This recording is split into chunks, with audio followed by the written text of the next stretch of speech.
My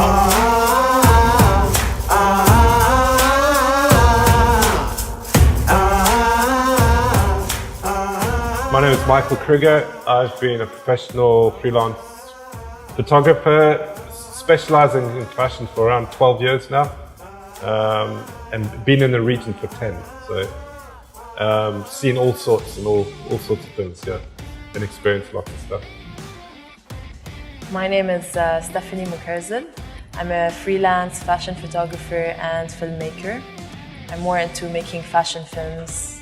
My name is Joseph. Yeah. I'm a technology journalist working in Dubai for almost 15 years. Okay. I mostly write, take very few photos. Okay. My interactions with camera is mostly to shoot videos. Okay, perfect.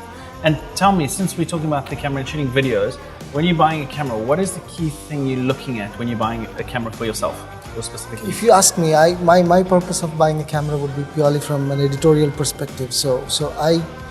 The key consideration for me would be if I'm shooting an interview. Yeah. Even in a low light condition, because you never know at what point you would be interacting with somebody when you get a chance to speak to someone and you need to interview. So all types of light conditions the camera should be able to shoot. Great. So that's very important for me, because you cannot go with a big kit, especially if you are a journalist and not a professional cameraman. You usually don't carry around a kit on its own. Perfect. So, thank you very much. And tell me, obviously from your side, on the fashion side of things, fashion and video, because you got that crossover, what would you say is the key thing that you'd look at when buying a camera? How compact it is, the way I can handle it. Because for example, in video, I mostly shoot handheld. So for me, it's important to be personal with the camera than to just have a really big one, a bulky one that I can't control. So that's mostly it. And talking about that and saying just on that, how important is the menu and the setup of the menu to you? To be honest, with this one, I was surprised how easy it is to scroll around. So I really find it important for me to find what I want quickly. So looking for stuff, if you preset stuff, or even if you haven't, and you can get in there quickly, make your changes, that's amazing. And then for me, focus is really important, because again, the model's moving, I'm moving as well, to get that dynamic shot. Because if we're honest about fashion, you're only getting that 5% of that shot, that's the one you're looking for. So you've got to constantly be on your feet. And then for me, again, as I said earlier, I've never really thought about compactness, etc. But this has really made me think about that now. Yeah. That's good to know. So it's really great, yeah. With fashion, you don't really shoot in low light situations, really, okay, unless it's intentional. You would always have some kind of light source. There are instances where if you're shooting on other genre where you need specifically what you're saying, if you're on the move and you're filming video as a journalist, those are very important things. This will handle it, pretty sure about that. Now that you've handled the camera, and what is the first thing that came to mind the minute you grabbed onto it? The grip, again, it's so much better than what I've used before. I don't know what they've done. I think they've extended it a little bit. Even I've got big chubby hands, so it just feels fantastic in the hand. Yeah, that was my initial. Yeah, me too. When I first held it, I was like, whoa.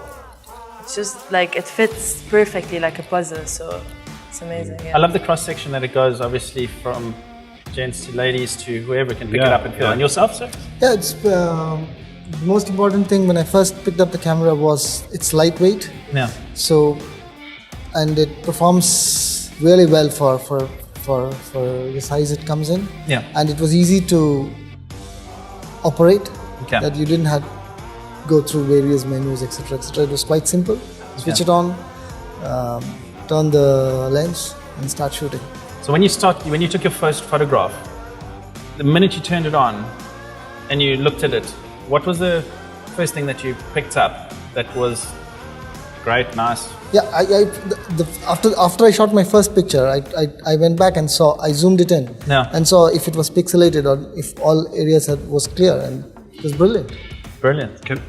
Yeah, go for it. No, Tell me, go for it. just Love it. one, because I actually tested the camera on the weekend. Yeah. And there's something very different as well with this camera. With a DSLR, you're limited to the focus area. Okay. I was shooting with the LCD screen, and I literally had focus points right on the edge. So I purposefully wanted the model right on the edge of the shot, where with a DSLR I can't do that. It's limited. It has obviously the focus points are slightly more bunched together, and I thought that was amazing. Really, really great. I don't know if you've discovered No, that. I do agree. I do agree with that. Yeah. I love the autofocus. Like I was shooting video, Okay. so I was moving from one. I was moving from the plant to the phone, and it was directly focusing from that to that without me doing anything. Yeah. Which is really impressive. So tell me, give us some insight for those young budding fashion photographers. What is the one key tip you'd give that photographer starting out in the fashion game? Well, get yourself one of these for a start. And secondly is just you've got to have a passion for what you do. I mean, that you don't have that, don't even start, you know, and just keep believing in yourself as a budding. And I would also say try and get someone. It's not easy, but get some kind of maybe internship or someone to help you along the way. Because there's only so many YouTube videos you can watch. I agree with him. You need to be really passionate about it. That's how I started. You need to have a story to tell. Not like you need to not just shoot because you want to take a photo or like this photo should look good, but you need to have the aesthetic for it. Just like feel the photo. You know, you need to feel the entire situation and live it so that you can, so that people when they see it, they go like, oh, I feel something, you know. I used to live and breathe it until I got there, you know. I never gave up, Passion for it.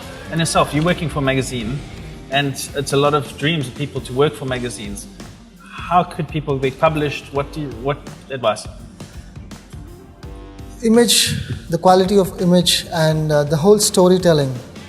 The narrative has changed from text to images and videos. People these days prefer to watch a video and see it in pictures more than read a lengthy news article. So the narrative is changing, and the way the communication is being done is also fast changing. So image is going to take the center stage in the next decade at least, because people are going to watch it on smartphones and on laptops, in videos and in images. So it's very important, the quality of image and the quality of videos, the way you communicate. You can narrate the same story through a video. So that's just become more visual.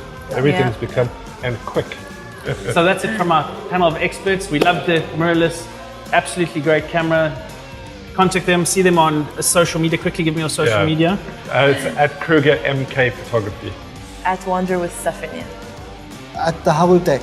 Perfect. And I'm at Nikon. Thank you so much. Cheers, guys.